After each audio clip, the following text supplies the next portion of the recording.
Despite the relative prosperity, not all Northerners were happy with the war or its consequences.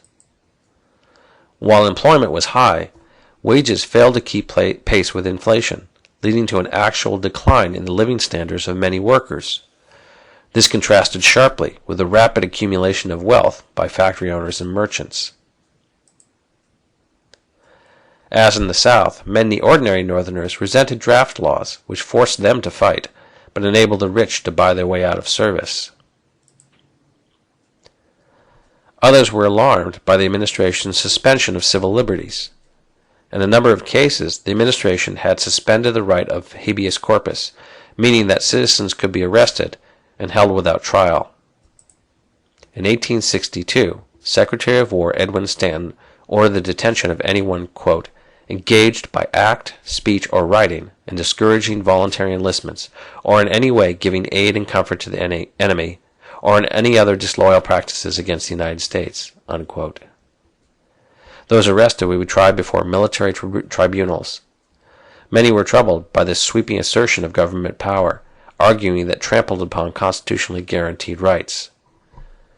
Many Northerners were also unhappy that Lincoln had redefined the purpose of the war. By 1863, he had made it clear that he not only intended to reunify the country, but also to finally end slavery. Initially, he had asserted that, quote, my paramount objective in this struggle is to save the Union, and it is not to either save or destroy slavery. If I could save the Union without freeing any slave, I would do it. And if I could save it by freeing all the slaves, I would do it. And if I could save it by freeing some and leaving others alone, I would also do that, unquote.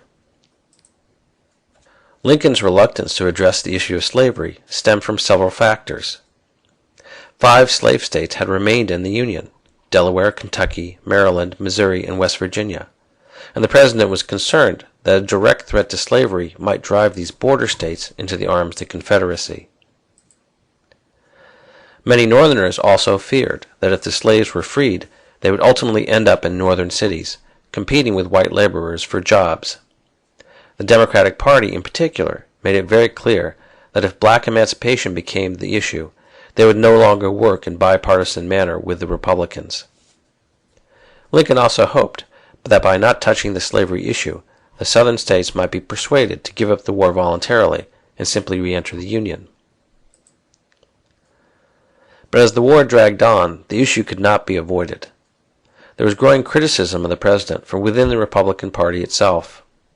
Led by a strong minority of abolitionists, Congress moved ahead of Lincoln in pursuing the end of slavery.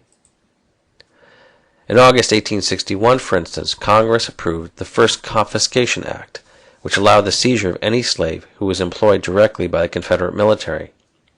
It also abolished slavery in Washington, D.C., and passed laws prohibiting slavery in the territories. The Second Confiscation Act of 1862 declared that all slaves owned by rebel masters were now free. Another factor was the significance of slavery to the Southern war effort. Slave labor was critical to the production of both industrial goods and food, and they were extensively used by the Confederate Army in the construction of fortifications and other labor-intensive tasks. Clearly, a blow to slavery would be a blow to the Confederate war effort.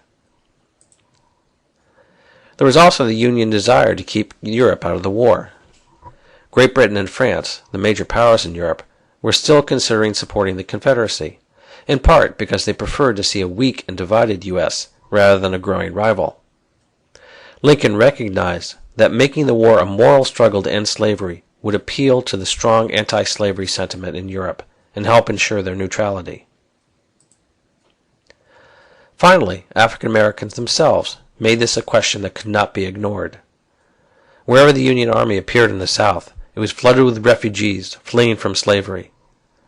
Uncertain whether these refugees would remain slaves or become free, the military, backed by Congress, took a halfway step by declaring them contraband of war, i.e., confiscated property, and then putting them to work for the Union side. As the war dragged on and casualties rose, many Union military and political leaders also began to recognize the potential value of African Americans as soldiers. Certainly African Americans were eager to fight, and ultimately 179,000 would put on the Union uniform. This number included over 100,000 former slaves from the southern states, who were very willing to take up arms against their former masters. Under these pressures, President Lincoln moved closer and closer to the outright abolition of slavery. Hoping to calm northern fears about the effects of abolition, Lincoln also began talking about colonization, sending African Americans from the United States to overseas colonies. In the summer of 1862, he tried to defend this proposal to a delegation of black visitors by arguing that the deep-seated racial prejudices of white Americans would make it impossible for them to achieve equality in the United States. They responded simply, "This is our country as much as it is yours, and we will not leave."